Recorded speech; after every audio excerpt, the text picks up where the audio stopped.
Hello everyone, welcome back to my YouTube channel function lovers. तो कैसे हैं आप सब? आई होप कि आप सब बहुत अच्छे होंगे। तो आज मैं आपके साथ फंक्शन एफएफ माफिया मिस्ट्रेस का नेक्स्ट पार्ट शेयर करने वाली हूँ आपके साथ। आई होप कि ये फैन फिक्शन पसंद आ रहा होगा। एंड मैं आप लोगों को एक बात बता देती हूँ, देखिए ये फैन फिक्शन किसी भी फैन फिक्शन से सिमिलर नहीं है। हाँ, थोड़ी सी चीज़ें सेम हो सकती है लेकिन स्टोरी बिल्कुल डिफरेंट होती है। आप लोग जानते ही हैं कि मैं कुछ नया ट्राई करना नहीं चाहती हूँ। जैसे ट्विंस वाली स्टोरी हो गई या फिर बोल सकते हैं रिलेशनशिप जो होती हैं, मतलब फैमिलीज़ के बीच में, मैं वो स्टोरी शेयर नहीं करना चाहती हूँ। और पर्सनली अगर मैं बोलूँ तो मुझे वांगशन का किसी और के साथ इंटीमेट होना, ये सब चीज़ें मुझे पसंद नहीं है। इसलिए मैं वैसी कोई भी स्टोरी शेयर नहीं करती हूँ। या फिर बोल सकते हैं एक लैंसन हो और ट्विंस वाली जैसे होते हैं, एक लैंसन दो वीइंग हो या फिर एक वीइंग हो दो वांगजी हो, मुझे ऐसी स्टोरी पसंद नहीं है। तो ऐसा फैन फिक्शन मैं कभी नहीं लिखती हूँ। तो मुझे जैसा ठीक लगता है वैसे मैं स्टोरी लिखती हूँ। स्टोरी लाइन जो है वो मैच कर सकती है लेकिन स्टोरी मैच नहीं कर सकती है। हर स्टोरी के अंदर एक डिफरेंट प्लॉट होता है और सेम वही मेरी स्टोरीज़ में होता है। एंड और कोई क्वेश्चन है तो आप पूछ सकते हैं। लेकिन हाँ, मुझे ट्विंस वाली स्टोरी पसंद नहीं है, तो मैं ऐसी टाइप की स्टोरी लाना नहीं चाहती हूँ और मैं लिख भी नहीं पाऊँगी ऐसी स्टोरी। ओके, दैन चलिए शुरू करते हैं। तो इससे जो पहले वाला पार्ट था उसमें हमने देखा था कि जियांग चैंग ने लान सिचन से बोल दिया था कि उनकी कहानी का यहीं पर अंत होता है, उनकी कहानी आगे नहीं बढ़ सकती है, क्योंकि जो जियांग फैंगमैन थे उन्होंने काफ़ी अच्छे से अपनी चाल को चल लिया था। और वहीं जो वांगजी था उसके मन में गुस्सा जियांग्स के लिए बढ़ गया था। वो उन्हें सेम वही पेन देना चाहता था जो पेन उसने झेला है, उसकी फैमिली ने झेला है, उसके गगे ने झेला है। वांगजी के लिए उसकी फैमिली ही थी और आज जियांग्स की वजह से ही वांगजी की मॉम उसके साथ नहीं है और उसके गगे ने इतना बड़ा कदम उठा लिया। वांगजी इन सब चीज़ों की वजह से फ्रस्ट्रेट हो गया था और अब बस वो बदला चाहता था जियांग्स फैमिली से। उन्हें भी वो सेम दर्द देना चाहता था जो वांगजी ने फील किया है अपनी फैमिली की हालत को देखकर। और सेम यही फील अब वो जियांग फैमिली को करवाना चाहता है। इसलिए उसने जियांग फैमिली का सबसे छोटा ओमेगा वीजिंग उसे किडनैप करवा लिया। वीजिंग वांगजी के रूम में था और बेहोश था। उसे तो पता भी नहीं है कि आगे उसके साथ होने क्या वाला है। वहीं हम वांगजी को देखते हैं। वांगजी डायरेक्टली एक बेसमेंट में आता है। वहाँ पर काफ़ी सारी टीवी लगे हुए थे, यानी कि बोल सकते हैं फुटेज चल रही थी जो कि जियांग चैंग की इंगेजमेंट सेरेमनी की थी और वहाँ पर सभी चीज़ें अच्छे से चल रही थी। वांगजी पूरी चीज़ें देख लेता है और वो बोलता है, तो तुमने मेरे ब्रदर को छोड़ के हाँ इससे शादी की है, करने वाले हो। ये वजह है मेरे ब्रदर ने अपने आप को मारने की कोशिश की। तुम्हें क्या लगता है तुम मेरे ब्रदर को छोड़ के किसी और के साथ कभी रह पाओगे? बिल्कुल नहीं। तुम लोगों को तो मैं ऐसी पनिशमेंट दूंगा कि तुम लोग सोच भी नहीं सकते हो। ये बोलकर वांगजी एक डबल स्माइल देता है। उसके बाद वो सीधा अपना फ़ोन निकालता है और अपने सेक्रेटरी को कॉल मिलाता है और उससे जो जियांग फैमिली की साथ जो बोल सकते हैं शादी होने वाली थी जियांग चैंग की, उस ओमेगा गर्ल के बारे में सारी इन्फॉर्मेशन निकलवाता है। और वो अपना फ़ोन बंद करता है और फिर उसके बाद चला जाता है वहाँ से। उसके जाने के बाद जो बोल सकते हैं वांगजी था वो अपने काम करने के लिए निकल जाता है। सबसे पहले वो अपनी कंपनी आता है, सभी चीज़ें अच्छे से हैंडल करता है। वांगजी पूरा दिन अपना काम करने में लगा देता है। वहीं हम विंग को देखते हैं। लगभग इस टाइम शाम के 7 बज चुके थे। विंग अभी भी बेहोश था। उसे बहुत ही ज़्यादा स्ट्रॉन्ग मेडिसिन दी गई थी जिस वजह से वो अभी तक उठा ही नहीं था। तभी थोड़ी देर के बाद वी जिंग की जो आइज़ थी वो धीरे धीरे करके ओपन होना शुरू हो जाती है। वी जिंग जो था वो अपनी आइज़ को धीरे धीरे करके ओपन करने की कोशिश कर रहा था, लेकिन उसकी बॉडी में उसे पेन हो रहा था। उसे ऐसा लग रहा था कि जैसे मानो उसकी बॉडी में किसी ने कुछ इंजेक्ट कर दिया हो, जिस वजह से उसकी बॉडी हिल तक नहीं पा रही है। उसे बहुत बुरी तरह से उसकी बॉडी में पेन होने लगता है। लेकिन वी जिंग कैसे भी करके अपनी आइज़ को ओपन करता है तो उसका जो विज़न था वो पूरी तरह से ब्लरी था।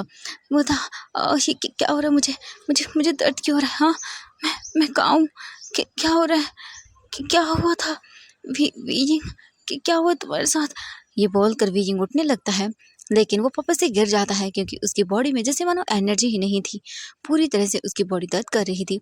लेकिन कैसे भी करके वीजिंग उठता है, अपने सर को पकड़ लेता है क्योंकि उसका सर, उसकी बॉडी बुरी तरह से पेन कर रही थी। वीजिंग थोड़ी देर के बाद अपने आप को एडजस्ट करता है और फिर वो देखता है रूम को, तो पूरे रूम के अंदर अंधेरा था। और अंधेरा देखते ही वीजिंग बुरी तरह से डर जाता है, क्योंकि वीजिंग को अंधेरे से डर लगता है। इसीलिए वो डर जाता है और जल्दी से जो बोल सकते हैं ब्लैंकेट थी उसके ऊपर वो जल्दी से अपने मतलब चारों तरफ लपेट लेता है और बोलता है, ये क्या हो रहा है? रूम में लाइट क्यों नहीं है? हाँ, मुझे मुझे डर लग रहा है। मैं कहाँ पर हूँ? हाँ, मैं तो शायद को कॉलेज जा रहा था। हाँ, वीजिंग फिर याद करता है और उसे याद आता है और बोलता, हाँ, अचानक से वो लोग कहाँ से आए थे? मैं कहाँ पर हूँ? वीजिंग देखता है इधर-उधर, तो उसे कुछ भी समझ नहीं आता, लेकिन हाँ, उसे इतना ज़रूर पता चल गया था कि ये उसका रूम नहीं है। वीजिंग डरते हुए बोलता है, मैं कहाँ पर हूँ? हाँ, मुझे मुझे डर लग रहा है कि क्या करूँ मैं? हाँ, मुझे डर लग रहा है, तो मुझे डर लग रहा है, ये मेरा रूम नहीं है। कहीं किसी ने मुझे किडनैप तो नहीं कर लिया? हाँ, नहीं, मुझे जाना होगा यहाँ से। डैड, गगा मुझे ढूँढ रहे होंगे, मैं क्या करूँ? ये बोलकर वीजिंग जल्दी-जल्दी इधर-उधर देखने लगता है, लेकिन अंधेरे की वजह से उसे कुछ भी दिखाई नहीं देता। लेकिन तभी उसकी नज़र बालकनी में जाती है। बालकनी काफ़ी दूर थी, क्योंकि ये रूम बहुत ज़्यादा बड़ा था। वीजिंग बोलता है, हाँ, वहाँ पर रोशनी है, क्योंकि इस वक़्त बोल सकते हैं 7 बजे का टाइम था, तो थोड़ी-थोड़ी रात होने लगी थी और जो रोशनी थी थोड़ी बहुत वो अंदर आ रही थी। वीजिंग बोलता, हाँ, मुझे जाना होगा। वीजिंग, तो तुम्हें हिम्मत करनी होगी, तुम्हें चेक करना होगा। वीजिंग फिर उठता है और वो जाता है और देखता है, और मतलब वो टकरा जाता है टेबल से, जैसे वीजिंग को चोट भी लगती है, मतलब आउच! और वो अपने पैर को रब करता है, लेकिन फिर उससे वो चलना शुरू करता है। वीजिंग आता है और बालकनी में आकर देखता है बाहर, तो उसे दिखाई दे रहा था और वो देखता है तो बाहर एक बोल सकते हैं कि बहुत ही बड़ा गार्डन था। वीजिंग देखता है तो दूर-दूर तक उसे कुछ भी दिखाई नहीं देता। दिखाई देता है तो बहुत सारे पेड़, जंगल। वीजिंग बोलता, हाँ, ये कौन सी जगह? वीजिंग देखता है नीचे की ओर, तो वो तो 5th फ्लोर पे था। अब वो क्या करे? वीजिंग बोलता, मैं क्या करूँ? वीजिंग वापस से अंदर आता है और फिर देखता है इधर-उधर, वो स्विच ढूँढने लगता है लाइट का। इधर-उधर ढूँढने के बाद उसे एक वॉल के पास स्विच मिल जाता है। वीजिंग उसे ऑन करता है, जैसे ही ऑन करता है तो पूरे कमरे के अंदर रोशनी छा जाती है, जो कि इतनी ज़्यादा थी कि वीजिंग की आइज़ भी ठीक से ओपन नहीं हो पाती है।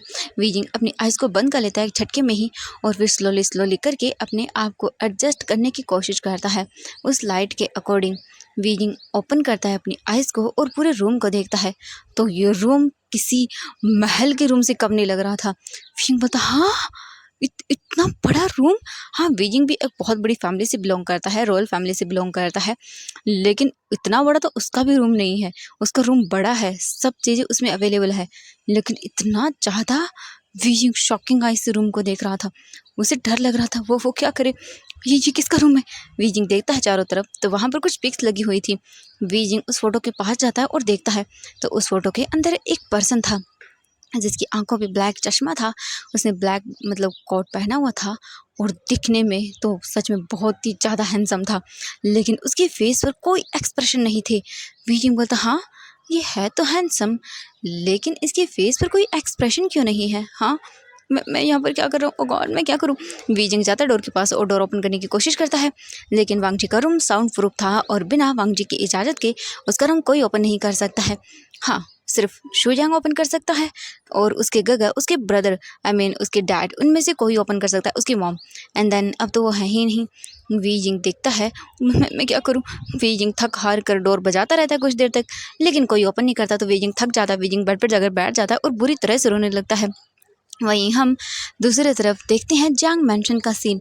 जियांग मैंशन के अंदर तो जैसे मानो भूकंप ही आ गया हो, क्योंकि उनका सबसे लाडला बेटा वीजिंग अभी तक जियांग मैंशन नहीं पहुंचा था, और जियांग फेंगमैन को पता चलता है कि उसके बेटे का किसी ने किडनैप कर लिया है। किसने किया है ये किसी को नहीं पता था। जियांग फेंगमैन अपनी गार्ड्स को पूरी तरह से चाइना सिटी के अंदर हर एक पर्सन को ढूंढने के लिए बोल देते हैं कि उनका बेटा चाहिए उन्हें किसी भी हालत में। और वहीं दूसरी ओर लैन वांगजी अपने ऑफिस में बैठा हुआ पल पल की जानकारी रख रहा था, और उसे मज़ा आ रहा था ये देखकर कि किस तरह से जियांग फेंगमियान अपनी बेटी को ढूंढ रहा है। वांगजी बोलता, वाह, कितना सुकून दे रहा है मुझे। हाँ, अभी अभी तो कुछ भी नहीं हुआ, अब देखिए धीरे धीरे करके मैं क्या करता हूँ। ये बोलकर वो डेविल स्माइल देता है। उसके बाद वो फिर से अपने लैपटॉप को बंद करता है और दोबारा से अपना काम शुरू कर देता है करना। ऐसे ही करके उसे लगभग रात के 10 बज जाते हैं। रात के 10 बजे हुए थे और अभी भी वो काम कर रहा था, लेकिन तभी उसका फ़ोन रिंग करता है। वांगजी देखता है फ़ोन को, तो कॉल उसके सेक्रेटरी शू यांग का था, जो कि यहाँ पर नहीं आया था क्योंकि वांग जी ने उसे घर पर रहने के लिए कहा था। फिलहाल उसकी जो बोल सकते हैं फैमिली थी, उसे ज़्यादा ज़रूरत थी। वांग जी की भी थी, लेकिन वांग जी को अपना बिजनेस संभालना था जो कि बहुत ही ज़्यादा बड़ा था। इसीलिए वांग जी अपने बिजनेस को हैंडल कर रहा था। वो देखता है टाइम को और फिर बोलता है कि ठीक है, मैं आ रहा हूँ। वो मैसेज कर देता है कि वो घर पर आ रहा है। वहीं हम देखते हैं लायन मैंशन का सीन। लायन मैंशन के अंदर रो रो के वीइंग का बुरा हाल हो गया था और रोते रोते वो कब सो गया उसे पता भी नहीं चला। वहीं वांग जी ने सबको बोल दिया था कि कोई भी उसके रूम में जाने की हिम्मत न करे। तब से वांग जी के रूम में कोई नहीं गया था। शू यांग ने सोचा कि वो एक बार जाए वांग जी के रूम में और उस लड़की को चेक करे, लेकिन लेकिन शाओ शिंगचन ने मना कर दिया क्योंकि इस वक्त वांग जी का गुस्सा हाई लेवल पर है और कोई गलती हुई तो वांग जी क्या कर जाएगा उसे खुद भी नहीं पता है। इसीलिए शाओ शिंगचन की बात शू यांग ने मान ली और कोई भी रूम के अंदर नहीं गया था। वहीं वांग जी आधे घंटे के अंदर वापस से लैंड मैंशन आता है और वो देखता है सभी लोगों को। तो उसके डैड हॉल में बैठे हुए थे और वो बस चुपचाप एक बुक को रीड कर रहे थे, जो कि उसकी मॉम की डायरी थी। उसे रीड कर रहे थे। लायन सिचन जो थे वो अपने रूम में थे और उनके पास जो हो सकते हैं शाओ शिंगचन था, वो उन्हें खाना खिलाकर बाहर ही आया था। इसके बाद वो बोलता है कि अंकल प्लीज़ आप खाना खा लीजिए। लायन किरण देखता है और कुछ भी नहीं बोलता। तभी उसकी नज़रें वांग जी पर जाती हैं, जो कि वहीं पर वो सकते हैं खड़ा हुआ था और अपने डैड को ही देख रहा था। तभी वो बोलता वांग जी तुम आगे। जैसे ही लायन किरण वांग जी की मतलब नाम सुनते हैं तो वो पीछे पलट कर देखते हैं तो वांग जी खड़ा हुआ था। वांग जी अपने आप को नॉर्मल करता है, वहाँ पर आता है और बोलता डैड अपने खाना खाया। लायन किरण अपना सिर नाम ही हिला देते हैं। वांग जी देखता है शाओ शिंगचन को और बोलता है प्लीज़ खाना लेकर आइए डैड के और मेरे लिए। इसके बाद शाओ शिंगचन अपना सिर हमें हिलाता है और वो सर्वेंट को बोल देता है कि खाना लेकर आए। थोड़ी देर के बाद सर्वेंट वहाँ पर खाना लेकर आता है। वांग जी प्लेट्स को अपने हाथ में लेता है और वहीं नीचे बैठ जाता है फ्लोर पर और अपने डैड को अपने हाथों से खाना खिलाता है। लायन किरण जब खाना खा रहे थे तब उनकी आंखों से आंसू गिर जाते हैं। वांग जी को बहुत ही हर्ट होता है अपने दिल के अंदर ये देखकर और वो गुस्से में अपने मन में बोलता है मैं तुम सबको इससे भी बुरी हालत कर दूंगा। फिर वो वांग जी अपने डैड को खाना खिलाता है। थोड़ी देर के बाद जो लायन किरण थे वो खाना खा लेते हैं और फिर वो वांग जी को भी अपने हाथों से खाना खिलाते हैं। खाना खा लेने के बाद वांग जी बोलता है शाओ शिंगचन डैड को रूम में लेकर जाओ। तो शाओ शिंगचन बोलता है हाँ ठीक है। इसके बाद वो रूम में लेकर जाता है लायन किरण को और ले जाकर उन्हें अच्छे से सिला देता है, उन्हें मेडिसिन देता है क्योंकि वो सो नहीं पाते थे, इसीलिए उन्हें शाओ शिंगचन स्लीपिंग पिल्स दे देता है और स्लीपिंग पिल्स खाने की थोड़ी देर के बाद ही लायन किरण को नींद आती है। इसके बाद वो अच्छे से उन्हें कवर वगैरह करके रूम से बाहर आता है और डोर को बंद कर देता है। वांग जी वहीं हॉल में बैठा हुआ था और वो सोच रहा था। तभी शू यांग उसके पास आता है और बोलता वांग जी देखता है और बोलता हाँ। शाओ जो शू यांग था वो बैठता है वांग जी के पास और बोलता वांग जी तुमने उस ओमेगा बॉय को किडनैप क्यों करवाया है। वांग जी बोलता है कुछ नहीं, बस देखते जाओ तुम, जो जो उन्होंने मेरी फैमिली के साथ किया है उससे भी बुरी हालत कर दूंगा। तो शू यांग था वो बोलता है कि वांग जी वो उसने खाना नहीं खाया अभी तक, मुझे लगता है वो उठ गया होगा और मैंने उसे चेक भी नहीं किया। वांग जी बोलता कोई ज़रूरत नहीं है। ये बोलकर वो उठकर अपने रूम में जाने लगता है। तभी शू यांग बोलता वांग जी प्लीज़ उसके साथ कुछ बुरा मत करना, वो छोटा बच्चा है, लगभग 18 साल का ही है। वांग जी देखता है और बोलता है शट अप। ये बोलकर वो चला जाता है वहाँ से। शाओ शिंगचन आता है शू यांग के पास और बोलता है कि अब हम क्या कर सकते हैं। शू यांग बोलता है वो बहुत बहुत छोटा है और मासूम भी है, वो वांग जी का टॉर्चर हैंडल नहीं कर पाएगा। यह सुनने के बाद शाओ शिंगचन बोलता है कि हाँ हम सब जानते हैं, लेकिन हम क्या करें, वांग जी का गुस्सा तो तुम्हें पता है ना। एक बार अगर उसने कुछ ठान लिया करने का तो कोई कुछ भी नहीं कर सकता है। वो करके रहेगा जो वो करना चाहता है। हम वे यिंग को देखते हैं जो कि वांग जी के रूम में सोया हुआ था फ्लोर के ऊपर और बहुत ही बुरी हालत में था। उसकी रो रो के आंखें रेड हो चुकी थी, उसके आइज़ के कॉर्नर से अभी भी आंसू गिर रहे थे क्योंकि वी यिंग भूखा प्यासा था मॉर्निंग से और ऐसे बेहोश पड़ा हुआ था और अब वो पूरी तरह से हिम्मत हार चुका था। तभी जो वांग जी था अपने रूम का डोर ओपन करता है और डोर का रूम ओपन करके वो धीरे धीरे करके अंदर आता है और डोर को बंद कर देता है। और तभी उसकी नज़रें फ्लोर पर जाती हैं जहाँ पर एक ओमेगा बॉय सो रहा था। वांग जी जैसे रूम के अंदर आता है तब वो फील करता है कि पूरे रूम के अंदर इमोशनल फेरोमोन्स भरे हुए हैं। पूरे रूम के अंदर ओमेगा की फेरोमोन है जो कि बहुत ही स्मूथ और कामिंग है, दिल को सुकून देने वाले हैं। वांग जी उन्हीं फेरोमोन्स को फील करता है और उसे एक सुकून मिलता है, न जाने क्यों, क्योंकि उन फ्रेग्रेंस से वांग जी को लोटस की स्मेल आ रही थी जो कि बहुत अच्छी थी। वांग जी अपने हेड को शेक करता है और बोलता है ये क्या हो रहा है। हाँ इस ओमेगा के फेरोमोन्स इतने कामिंग क्यों है। लेकिन वांग जी अपने हेड को शेक करता है और फिर से देखता है उस ओमेगा बॉय को जो कि फ्लोर पर सो रहा था। वांग जी धीरे धीरे करके वीइंग के पास आता है और बैठ जाता है और वीइंग के फेस को देखता है। वांग जी विंग के फेस को देखता है तो देखता ही रह जाता है, क्योंकि विंग बहुत क्यूट सा था, एकदम लिटिल बेबी टाइप था, और उसके आंखों पे जो बाल आ रहे थे, और विंग का फेस रो रो के रेड हो गया था, जिसमें वो और भी ज़्यादा प्यारा लग रहा था। वांग जी विंग को ऐसे देख कर स्माइल करता है और बोलता, ओह तुम तो बहुत क्यूट हो, मज़ा आएगा तुमसे खेलने में। जो तुम्हारी फैमिली ने मेरी गगा और मेरी फैमिली के साथ किया है ना, वही सेम टू सेम मैं तुम्हारे साथ करने वाला हूँ। तुम्हारी फैमिली को भी तो पता होना चाहिए ना, हाँ, जब किसी को हर्ट होता है तो कैसा लगता है। ये बोलकर वो स्माइल करता है। इसके बाद वांग जी जो है वो अपना एक हाथ विजिंग के फेस पे रखता है और उसके फेस को टच करता है, तो वांग जी को विजिंग की स्किन बहुत ही सॉफ्ट फील होती है, और वांग जी स्माइल करता है और बोलता है, तुम्हारी तो स्किन बहुत सॉफ्ट है। और विजिंग जो नींद में था तभी उसे धीरे धीरे करके अपने फेस के ऊपर किसी का हाथ फील होने लगता है, और जैसे विजिंग ये फील करता है अपने ऊपर किसी का टच, विजिंग डर जाता है और वो जल्दी से एक झटके में उठ जाता है। और जैसे वो उठता है तो अपने सामने एक पर्सन को देखता है जो कि बहुत ही ज़्यादा डेविल लग रहा था। विजिंग उसे देखकर डर जाता है और पीछे की ओर जाने लगता है और बोलता, कौन हो तुम, कौन हो तुम, और मुझे मुझे यहाँ पर क्यों लेके आए हो। हाँ, वांग जी देखता है और बता, ओ क्यूट लिटिल ओमेगा, तुम जानना चाहते हो मैं कौन हूँ। विजिंग अपने सिर हाँ में हिलाता है और बोलता, हाँ कौन है आप, मुझे मुझे यहाँ पर क्यों लेके आए। वांग जी देखता है और बोलता, ये तो तुम्हें कभी पता नहीं चलेगा, लेकिन मैं तुम्हारे साथ क्या क्या करने वाला हूँ ये तुम ज़रूर देखोगे, क्यूट लिटिल ओमेगा। वीजिंग डर जाता है और बोलता, कि क्या मतलब है आपका। वांग जी बोलता, मेरा मतलब तुम समझ जाओगे जल्दी ही। वीजिंग बोलता कि क्या मतलब है, मुझे जाने दीजिए, मेरे मेरे डैड ढूंढ रहे होंगे मुझे। वांग जी देखता है और बोलता, हाँ ऑफ कोर्स वो ढूंढ रहे होंगे, देन मैं क्या करूँ। हाँ, वीजिंग देखता है शॉकिंग आई से और बोलता, मुझे जाने दो। वांग जी बोलता, ना ना बिल्कुल नहीं, यहाँ से बाहर निकलने के बारे में सोचना तक नहीं, वरना तुम्हारा क्या हाल करूँगा तुम सोच भी नहीं सकते हो। वीजिंग डर जाता है और बोलता, प्लीज़ मुझे जाने दीजिए, मुझे यहाँ पर क्यों रखा है आपने।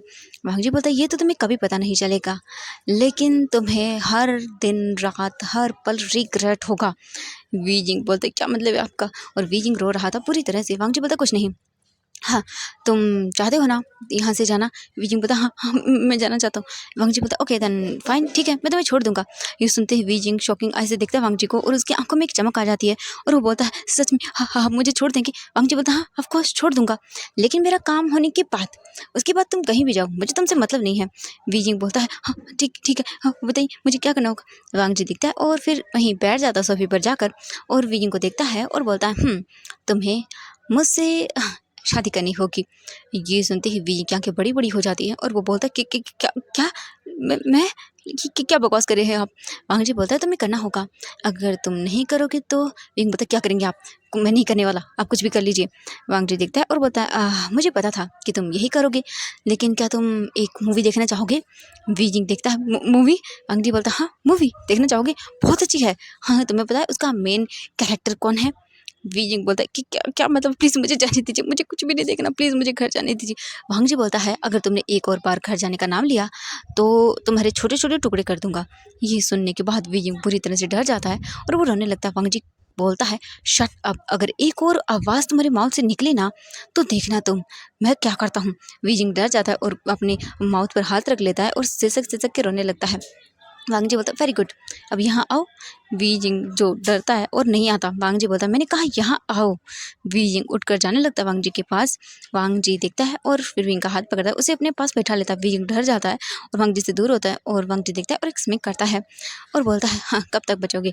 फिर वो देखता है और बोलता है, तो क्या कहा तुमने, तुम मुझसे शादी नहीं करना चाहते हो। वीजिंग बोलता है, कभी नहीं, मैं कभी नहीं करूँगा। वांग जी बोलता, ओह रियली। विंग बोलता, हाँ मैं मर जाऊँगा लेकिन आपसे शादी नहीं करूँगा। मैं क्यों करूँ आपसे शादी, मैं आपको जानता तक नहीं हूँ और आपने मुझे यहाँ पर क्यों रखा है। वांग जी बोलता है, ये तो तुम्हें कभी नहीं पता चलेगा। वीजिंग बोलता है, तुम मुझे जाने दीजिए। ये बोलकर वीजिंग जाने लगता है वहाँ से उठकर। वांग जी बोलता है, ओह एक बार जाने से पहले ये देख तो लो तुम। वीजिंग बोलता है कि क्या। वांग जी बोलता है, आओ देखो तो सही। वीजिंग देखता है मुड़कर और वांग जी के हाथ में एक लैपटॉप था। वांग जी ऑन करता है और उस लैपटॉप को टेबल पर रख देता है और बोलता है, देखो। वीजिंग डरते हुए आता है और वो देखकर शॉक, पूरी तरह से शॉक। वीजिंग वहीं नीचे फ्लोर पर गिर जाता है और वो देखता है लैपटॉप को। तब लैपटॉप के अंदर वीजिंग की जो बाथरूम था उसके अंदर नहाती हुई वीडियो थी। वीजिंग देखता है और बोलता है, ये सब क्या है। वांग जी बोलता है, तुम्हें दिख नहीं रहा क्या है, वैसे तुम बहुत ब्यूटीफुल लग रहे हो। क्या होगा अगर मैं वीजिंग बोलता है कि क्या क्या बकवास है। वीजिंग उठता है और उसे इतना गुस्सा आता है, वीजिंग सीधा वांग जी के फेस पर एक स्लैप मार देता है। वांग जी का फेस साइड हो जाता है। वांग जी टाइट करके अपने हाथों की मुट्ठियों को कस के बंद करता है और दिखता है वीजिंग को, और फिर अपने फेस को साइड करता है और बोलता है अच्छा, तो तुम्हें इसकी पनिशमेंट तो मुझे देनी होगी ना। वीजिंग बोलता है क्या वाहियात है, आप ऐसा कैसे कर सकते हैं, किसी के साथ कैसे कर सकते हैं। वांग जी बोलता है मैं कैसे कर सकता हूँ, ये तो अभी कुछ भी नहीं है। मैंने कहा ना, अगर तुम मुझसे शादी नहीं करोगे तो फिर तुम्हारी ये वीडियो अभी के अभी मैं इंटरनेट पे वायरल कर रहा हूँ, फिर देखना तुम। वीजिंग डर जाता है और बोलता है नहीं, आप ऐसा नहीं कर सकते। वांग जी बोलता है मैं आपका ऐसा कर सकता हूँ बिल्कुल। मैंने कहा ना, या तो मेरी बात मानो या फिर मैं ये कर ही देता हूँ। ये बोलकर वांग जी उस वीडियो को अपलोड साइट पर डाल देता है और उसके बाद वो अपलोडिंग के लिए बटन प्रेस करने वाला था। वांग जी देखता है और बोलता है क्या, मुझसे शादी या फिर अपनी बर्बादी। वीजिंग डर जाता है और बोलता है नहीं नहीं, मैं प्लीज़ मत करिए। वांग जी बोलता है मैंने क्या कहा तुमने सुना नहीं। वीजिंग देखता है वांग जी को और बोलता है प्लीज़ प्लीज़ आप ऐसा क्यों करें, प्लीज़ मत करिए ऐसा। वांग जी बोलता है शट अप, हाँ या ना। तुम्हारे पास ओनली 3 मिनट है, नहीं तुम्हारे पास 3 सेकंड है, हाँ या ना। 1 2। वांग जी बोलता है चलो तुम्हें नहीं करना। ये बोलकर वांग जी बटन प्रेस ही करने वाला था, तभी वीजिंग भाग कर आता है, वांग जी का हाथ पकड़ता है और बोलता है नहीं प्लीज़ ऐसा मत करिए, प्लीज़ मत करिए। वांग जी देखता है और बोलता है तो क्या फैसला है तुम्हारा। वीजिंग देखता है और बोलता है ठीक ठीक, मैं करता हूँ। वांग जी स्माइल करता है और बोलता है वेरी गुड। वीजिंग बुरी तरह से रोने लगता है। वांग जी स्माइल करता है और बोलता है ओके देन, मॉर्निंग को हमारी वेडिंग होगी। वो ये बोलकर वांग जी उठ जाता है सोफे से और देखता है और बोलता है चलो अब मुझे नींद आ रही है, एक काम करो चुपचाप करके कोने में किसी में जाके बैठ जाओ और मुझे सोने दो। वांग जी जल्दी से आता है और फिर वो बेड पर जाकर लेट जाता है। उसके बाद अपने ऊपर ब्लैंकेट लेता है और जो एसी था उसे देखता है, उसका टेम्परेचर हाई लेवल पर करता है। उसके बाद वो आराम से सो जाता है। वीजिंग को देखते हैं, वीजिंग पूरे रूम में देखता है और लाइट भी ऑफ हो गई थी। वीजिंग ये देखकर डर जाता है और बोलता है लाइट। वीजिंग इधर उधर देखता है, तभी इसे कुछ भी नज़र नहीं आता। वांग जी जो है चिल्लाते हुए बोलता है मैंने कहा चुपचाप करके सो जाओ, और अगर तुमने किसी भी बेड सोफ़ा या कहीं पर भी सोने की कोशिश की तो तुम्हारा हाल बहुत बुरा करूँगा। चुपचाप कहीं पर भी फर्श पर सो जाओ, फ्लोर पर सोओगे, समझ आया। वीजिंग बोलता लेकिन वांग जी बोलता शट अप। वीजिंग चुप हो जाता है। उसके बाद वांग जी आराम से सो जाता है। वीजिंग इधर उधर देखता है, तभी वो वहीं नीचे बैठ जाता है फ्लोर पर और धीरे धीरे करके कुछ आगे की ओर जाता है और फिर वहीं नीचे बैठ जाता है। वीजिंग पूरी तरह से डर जाता है, वीजिंग कांप रहा था। वीजिंग एक कोने में आकर बैठ जाता है दुबक कर, और वो अपने सर को अपने नीज में लेता है और वहीं बैठा रहता है। यिंग बहुत बुरी तरह से रोता है। वहीं हम जियांग फेंगमैन को देते हैं। जियांग फेंगमैन तो बुरी तरह से वीजिंग को ढूंढ रहा था और जियांग चैंग भी, लेकिन उन्हें मानो वीजिंग का कोई पता ही नहीं चल रहा था। वीजिंग जैसे मानो कहीं गायब ही हो गया हो, किसी को भी कुछ समझ नहीं आ रहा था। जियांग फैमिली पूरी तरह से परेशान हो चुकी थी। वीजिंग की मॉम, डैड, उसके गगा, यहाँ तक कि जियांग यानली भी, क्योंकि जियांग चैंग की वेडिंग के लिए वो जियांग मेंशन आई हुई थी और वीजिंग का कोई पता नहीं था। जियांग चैंग अपने बोल सकते हैं डैड के साथ हॉल में बैठा हुआ था और वो बोलता वीजिंग कहाँ चला गया डैड। जियांग फेंगमैन बोलते मुझे नहीं पता वो कहाँ है, मुझे मुझे उसे ढूंढना ही होगा, ऐसा कोई कैसे कर सकता है। फिर वो दोबारा से अपने गार्ड्स को लगा देता है। जियांग चैंग परेशान हो रहा था कि पता नहीं उसका जो ब्रदर है वो कहाँ चला गया, वो बहुत इनोसेंट है, और जो उसका गार्ड था उसकी भी डेड बॉडी उन्हें मिल गई थी, जिसके कोई फ़ायदा नहीं था। अब हम देखते हैं यहाँ से मॉर्निंग का सीन। वांग जी जो था वो धीरे धीरे करके अपनी आइज़ को रब करता है। उसके बाद उसकी आइज़ ओपन होती हैं और वो उठकर बेड पर बैठ जाता है और वो अपने सर को पकड़ता है और रात की या दिन की हर एक चीज़ याद करता है, और याद आते ही उसके फेस पर एक डेविल वाली स्माइल आ जाती है। उसके बाद वो देखता है सामने की ओर, तो फिर वो लाइट को ऑन करता है। वैसे तो मॉर्निंग होने की वजह से रूम के अंदर रोशनी आ रही थी और रूम साफ साफ दिख रहा था, लेकिन वांग जी फिर लाइट ऑन करता तो अच्छे से वो इधर उधर देखता है, तभी उसे वेइंग कहीं भी नज़र नहीं आता। वांग जी उठकर बोलता है ये कहाँ मर गया। फिर वो देखता पूरे रूम में, तभी उसकी नज़रें एक कोने पर जाती है जहाँ वीजिंग समेट कर अपने आप को पूरी तरह से कव करके एक कोने में सो रहा था दुबक कर। वांग जी देखकर स्माइल करता है और बोलता है ओके। फिर वो उठता है और पानी का जो जग था उठाता है और उसका पूरा पानी सीधा वीजिंग के ऊपर डाल देता है। वीजिंग एक झटके में ही डर के मारे उठ जाता है और वो डरते हुए देखता है। वांग जी वीजिंग के पास बैठता है, उसके फेस को पकड़ता है और बोलता है oh my cute little omega, तो तुम्हें क्या लगा तुम यहाँ सोने के लिए आए हो, चुपचाप करके उठो और जल्दी से जल्दी जैसा मैं कर रहा हूँ वैसा वैसा करो और जल्दी जल्दी करके रेडी हो जाना, ठीक है? मैं बाहर जा रहा हूँ फ़िलहाल के लिए, लेकिन जब मैं आऊँ तो अच्छे से रेडी हो जाना, क्योंकि जब मैं आऊँगा तब हम वेडिंग करेंगे। और हाँ, तुम्हारे लिए कपड़े मेरे बोल सकते हैं कि एक सर्वेंट आएगा और तुम्हें देकर जाएगा, और जब मैं तुम्हें बोलूँ अपने सर्वेंट को कि तुम आ जाओ तो तुम आ जाना, वरना तुम जानते हो ना। ये बोलकर वो स्माइल करता है और फिर सीधा अपने क्लॉथ निकालता है अलमारी से और जाकर रेडी होता है और फिर वहाँ से निकल जाता है। वीजिंग वहीं रूम में बैठा रहता है और वो डोर को देखता है जो कि बंद हो गया था। वीजिंग बहुत बुरी तरह से रोने लगता है, लेकिन उसका ये रोना सुनने वाला कोई नहीं था। वीजिंग रोते हुए अपनी मॉम का नाम ले रहा था। वहीं हम जियांग मैंशन में देखते हैं जो मैडम यू थी बहुत बुरी तरह से रो रही थी अपने बच्चे के लिए। उनका वीजिंग जो सिर्फ 18 साल का है वो न जाने कहाँ गायब हो गया। वो रोते हुए जियांग फेंगमैन से बोलती है, प्लीज़ प्लीज़ मेरे बच्चे को बाहर वापस ले आइए, प्लीज़ प्लीज़, न जाने वो कहाँ चला गया, उसे ले आइए। तो जियांग फेंगमैन बोलते हैं कि हाँ चिंता मत करो, मैं उसे ढूंढ लूँगा एंड वो जल्द ही हमारे पास होगा। पूरी जियांग फैमिली परेशान हो चुकी थी विही के न मिलने से। और वहीं वांग जी अपने ऑफिस आता है। अपने ऑफिस आने के बाद वो अपने लैपटॉप में देखता है और स्माइल करता है और बोलता है, वाओ मज़ा आ रहा है आप लोगों को ऐसे देखते हुए। इसके बाद लैपटॉप बंद करता है और अपनी काम करता है। ऐसे ही करके वांग जी पूरा दिन अपना काम करने में बिता देता है। वहीं वांग जी जब बोल सकते हैं कि 12 के आसपास टाइम होता है, वांग जी अपना फ़ोन देखता है और फिर वो चेक करता है अपने लैपटॉप में अपने रूम का फुटेज, और वो देखता है वीजिंग जो था वो फ्लोर पर लेटा हुआ था और रो रहा था। उसे दिख रहा था साफ साफ। वांग जी स्माइल करता है और फिर वो शुयांग को कॉल करता है और बोलता है कि मेरे रूम में जाओ और उसे खाना दो, और जो मैंने ड्रेस बोली थी वो उसे दे दो। शाओ शेंगचेन जो था वो वहीं पर था और वो देखता है शुयांग के फेस को और फिर कुछ भी नहीं बोलता। इसके बाद वांग जी फ़ोन को कट कर देता है। शाओ शेंगचेन बोलता है, क्या हुआ? शू यंग बोलता है, मुझे मुझे कुछ समझ नहीं आ रहा ये वांग जी करना क्या चाहता है।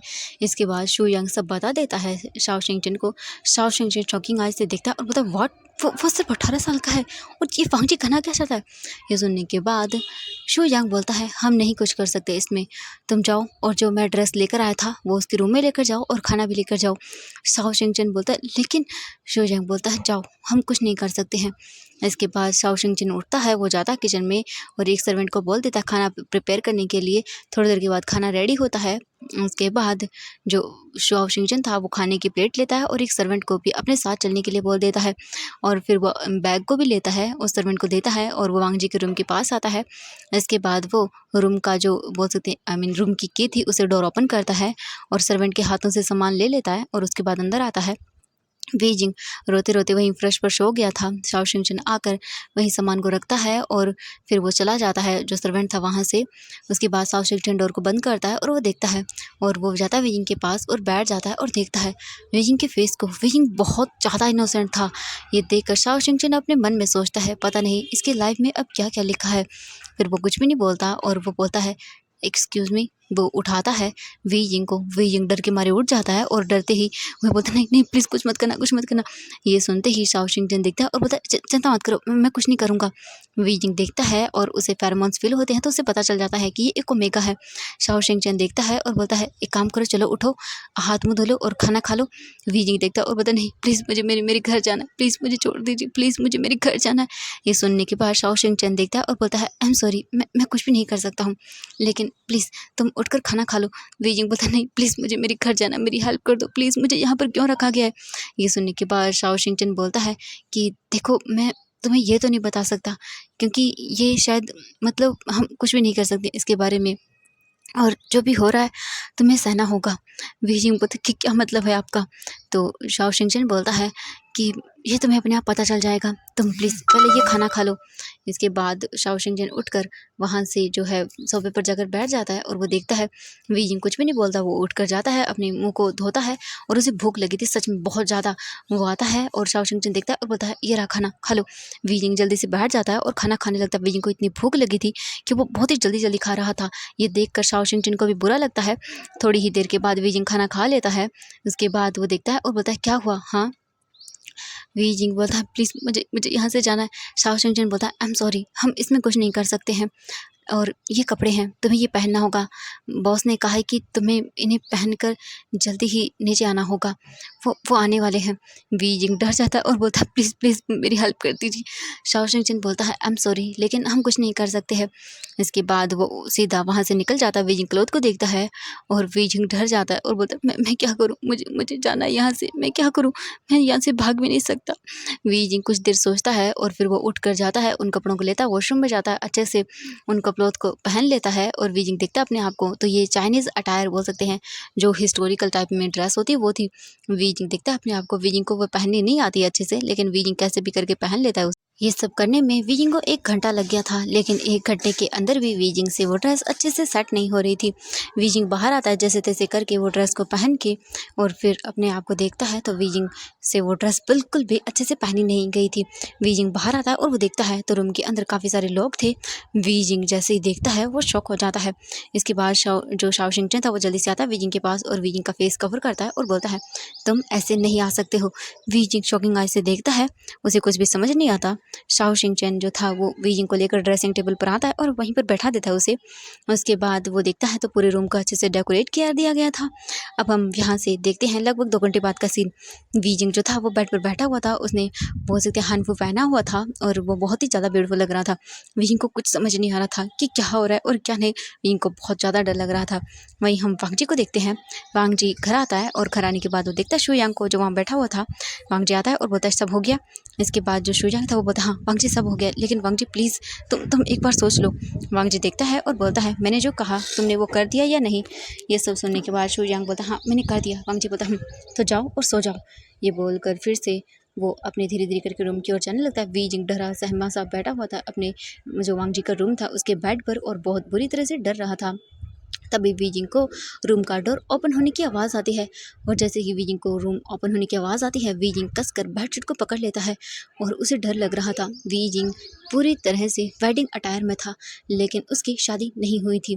वांग जी ने कहा था, लेकिन बाद में उसने अपना मन चेंज कर लिया और अब वो धीरे धीरे करके वी जिंग की ओर आगे बढ़ रहा था। वांग जी आगे आता है और पूरे रूम को देखता है और बोलता नॉट बैड, काफ़ी अच्छा है। ये बोलकर वो एक स्माइल करता है और एक स्मिक करता है।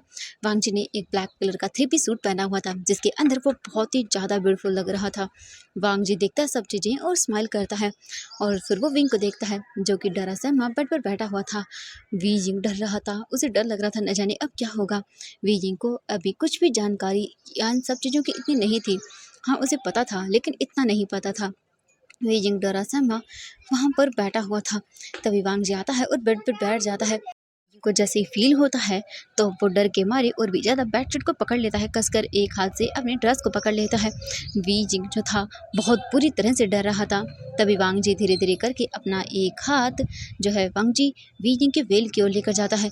वी जिंग जैसे ये देखता है, मतलब उसे धुंधला धुंधला दिख रहा था, तो वो बहुत प्लीज़ नहीं नहीं ऐसा मत करना। वांग जी जो ये देखता है तो वो स्माइल करता है और बोलता oh my lovely beautiful omega, क्या ना करूँ मैं। हाँ वही यूँ बोलता नहीं प्लीज़ मुझे मुझे जाने दो, प्लीज़ मुझे हाथ मत लगाना। वांग जी सुनकर बोलता है ओह हाँ। ये बोलकर वो बहुत बुरी तरह से हंसने लगता है। वांग जी एक झटके में ही वी जिंग के फेस का वेल हटा देता है और वांग जी देखता है वी जिंग को और देखता ही रह जाता है। वांग जी वी जिंग के फेस को देखकर पूरी तरह से वी जिंग के फेस में खो जाता है, क्योंकि वी जिंग बहुत ज़्यादा खूबसूरत लग रहा था। वी जिंग की आइज़ पर मेकअप किया गया था और बहुत ही ज़्यादा खूबसूरत लग रही थी वी जिंग की आंखें। वी जिंग ने डर की वजह से अपनी आंखों को टाइट करके बंद किया हुआ था और वी जिंग की आंखों से जो आइज़ के कॉर्नर से आंसू गिर रहा था वो तो उसकी खूबसूरती को और भी ज़्यादा बढ़ा रहा था। वी जिंग के लिप्स जिन पर लिपस्टिक लगी हुई थी और वो बहुत ही ज़्यादा खूबसूरत लग रहा था। वांग जी जैसे ही वी जिंग को देखता है तब वो जैसे मानो अपने आप को ही खो देता है। वांग जी थोड़ी देर विंग को देखता है और फिर वो एक हाथ धीरे धीरे करके वी जिंग के फेस पर रखता है, जिससे वी जिंग डर जाता है और वो झटके से ही अपनी आइज़ को ओपन करता है और वांग जी के हाथों को साइड करता है और बोलता नहीं प्लीज़ मुझे छूना मत। वांग जी जब ये देखता है तो वो स्माइल करता है और बोलता है ah my cute little omega baby, ये तुम क्या बोल रही हो। हाँ ऐसी बकवास बातें मत करो। आज तो तुम जानते हो ना हमारी वेडिंग नाइट है।